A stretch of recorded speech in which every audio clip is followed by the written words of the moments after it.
النهاردة صحينا على خبر وحش جدا، وخبر ضايق كل الزملكاوية. ما اعتقدش ان في زملكاوي ما تأثرش من وفاة اللاعب الكابتن محمد صبري نجم نادي الزمالك. ويعتبر محمد صبري نجم كبير جدا، وكان ممكن يبقى أسطورة كبيرة من أساطير نادي الزمالك، لكن مشواره الكروي ما كانش كبير قوي مع نادي الزمالك، لكن كلنا فاكرينه. وكل الزملكاوية اللي عاشوا فترة التسعينات وشافوا الزمالك متوهج في فترة التسعينات شافوا لاعب مبدع ولاعب أسطوري، لاعب مهاري قوي في الملعب، شخصيته قوية لكن يعيبه فقط العصبية. كابتن محمد صبري انتقل رحمة الله النهاردة في حادث أليم صباحا في التجمع. كابتن محمد صبري لو هنتكلم عنه كزملكاوية هنقدر نقول ان هو من اقوى المهاريين واسرع وكل لاعب كان مهم جدا جدا في مصر، ولاعب اتظلم كتير،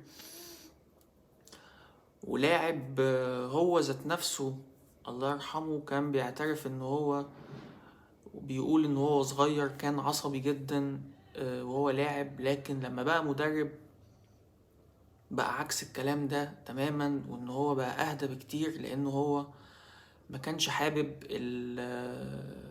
طريقة المدربين العنيفة. لما كانت بتحصل معاه كانت هي دي اللي بتخليه يتعصب زيادة عن اللزوم.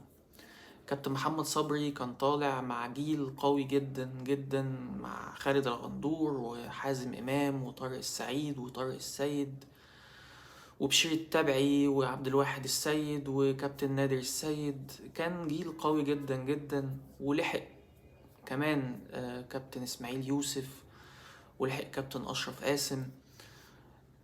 كابتن محمد صبري كان هو اقوى صوت زملكاوي في الاعلام المصري، كان هو الوحيد وانا بتكلم من جوايا وعارف كويس انا بقول ايه. كان هو الصوت الإعلامي الوحيد على قناة نادي الزمالك اللي كان بيتكلم فعلا من قلبه وخوفه على نادي الزمالك. كابتن محمد صبري كان بيطلع يتكلم ويقول بكل صراحة ايه هي عيوب النادي، وايه هي الحاجات اللي اتظلم فيها النادي، وايه هي مميزات النادي بكل صراحة. لكن كابتن محمد صبري طبعا هو كان في قناة نادي الزمالك، فالقناة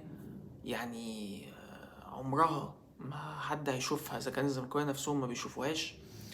هو ده كان حظه السيء جدا في الاعلام، وكان برضو حظه السيء في كرة القدم، لدرجة ان في يوم من الايام كان في مباراة لنادي الزمالك مع النادي الاهلي، محمد صبري احرز هدف عالمي من ضربة حرة مباشرة لا تنسى. وفي مباراة تانية محمد صبري اتهم ان هو السبب في انسحاب نادي الزمالك امام النادي الاهلي، وتم وقفه عامين. وطبعا الكلام ده ما كانش صح، واتظلم ظلم كبير. مننساش لقطة صبري وهو ماسك المصحف في نهائي دوري الابطال 96: وداعا محمد صبري.